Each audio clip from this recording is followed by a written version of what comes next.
Hello, welcome to the NSA Georgia website. I'm your host and president-elect, Diane Bogina. Guest today is Clint Greenleaf. Clint is the founder and CEO of Greenleaf Book Group. GBG, an Inc. 500 company, is a leading publisher and distributor with several New York Times and Wall Street Journal bestsellers. Clint is a regular guest host on Fox Business and sits on the AOL HuffPost Small Business Board of Directors. In addition, he is a speaker and author. Clint, thank you so much for being with us tonight. Thanks for having me today. Now, Clint, you talk about business owners having a voice of authority. Can you explain that a little bit? You bet, sure. It's really important that a business owner is known as the expert in their field. It's really the platform, and a lot of speakers talk about platform. Platform is who cares about what you're talking about. And we think it's really important that a lot of people know you're talking about your specific area of expertise. So for us, we like to build that voice of authority and build that platform for people. And tell us what you mean when you give business owners the advice to uncurb their enthusiasm. It's all about innovation. Innovative ideas really help grow a business. So for us, we found that if you can take a small, specific idea that someone on your team has come up with and grow that in a very innovative way, you can really help spark the growth that we've seen in high-growth businesses.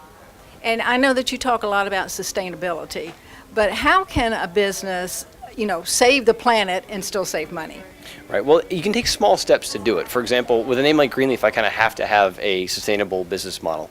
But for us, the Green Press initiative is a very big project. It's very hard to do. It's much easier for us to come back and do something like Tree Neutral, where instead of employing 5 different people to find out how to actually create sustainable printing, we just plant trees for every tree we chop down to print. And there's simple solutions for everything we do. So we track the number of trees. It's about 20,000 trees a year. We replant those 20,000 trees, and it makes up for the damage that we've done. Good for you. Thank you. And you also talk a lot about vendors and how to better deal with them with small business people. Can you talk about that a little bit? Yeah, I think it's a big mistake that too many customers treat their vendors like a kind of whipping boy. They're owed something by their vendors. So when you go out to eat with your banker, you're expecting to go out and get a free lunch. You go out and you expect to have your vendors treat you well.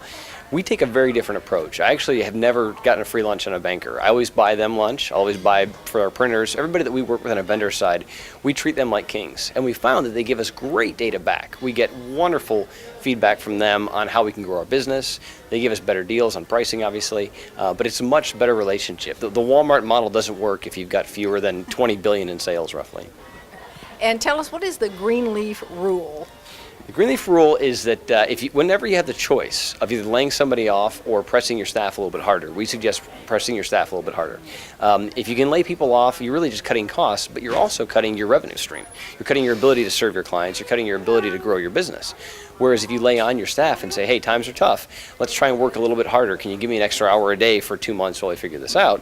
You're going to get the same level of cost. It's not going to increase for that, but you're going to get people to work that much harder.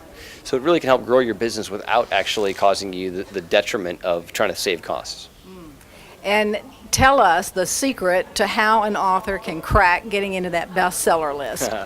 Well, there's not really a secret for it. The best way to do it is that if you can take a lot of book sales that you know you're going to have over the course of the first 6 months before your book is released, and then turn those books into the sales process during the first week the book is released, a lot of people have been able to hit the list. But you still need about 10,000 copies sold during that first week to be able to make one of the major lists. Clint, thank you so much for being with us. We really appreciate you coming in tonight. Thanks for having me. Appreciate it. Thank you for visiting the NSA Georgia website. Stay tuned because we'll be bringing you more popular speakers like Clint Greenleaf.